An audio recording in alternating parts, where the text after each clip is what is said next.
John 13. Now before the feast of the Passover, when Jesus knew that his hour had come to depart out of this world to the Father, having loved his own who were in the world, he loved them to the end. During supper, when the devil had already put it into the heart of Judas Iscariot, Simon's son, to betray him, Jesus, knowing that the Father had given all things into his hands, and that he had come from God and was going back to God, rose from supper. He laid aside his outer garments, and taking a towel, tied it around his waist.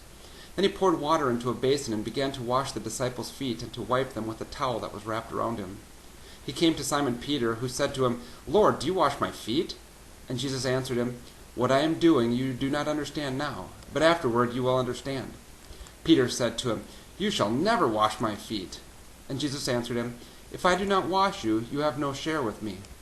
Simon Peter said to him, "Lord, not my feet only, but also my hands and my head."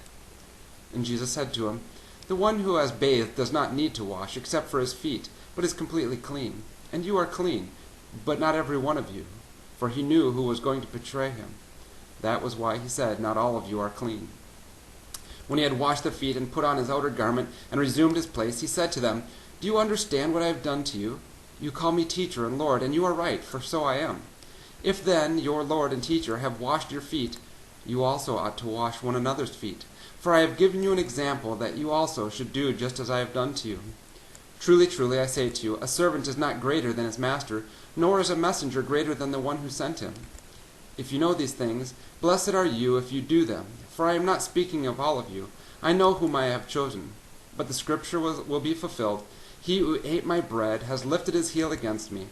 I'm telling you this now, before it takes place, that when it does take place, you may believe that I am he.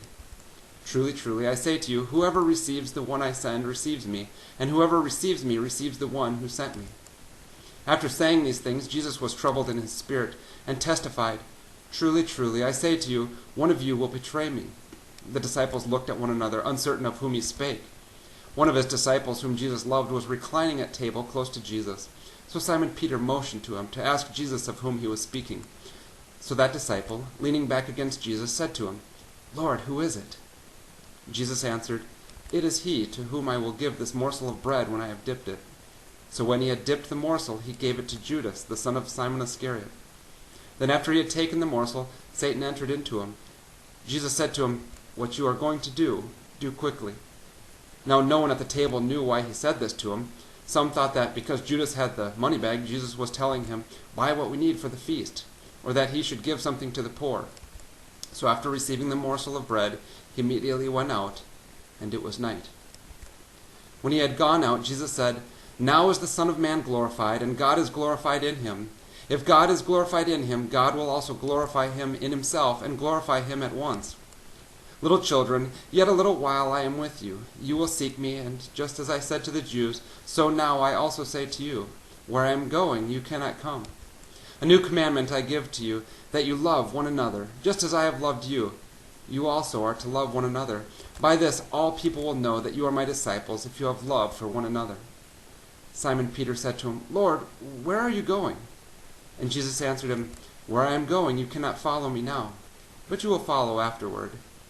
Peter said to him, "Lord, why can't I follow you now? I will lay down my life for you." And Jesus answered, "Will you lay down your life for me? Truly, truly, I say to you, the rooster will not crow till you have denied me 3 times.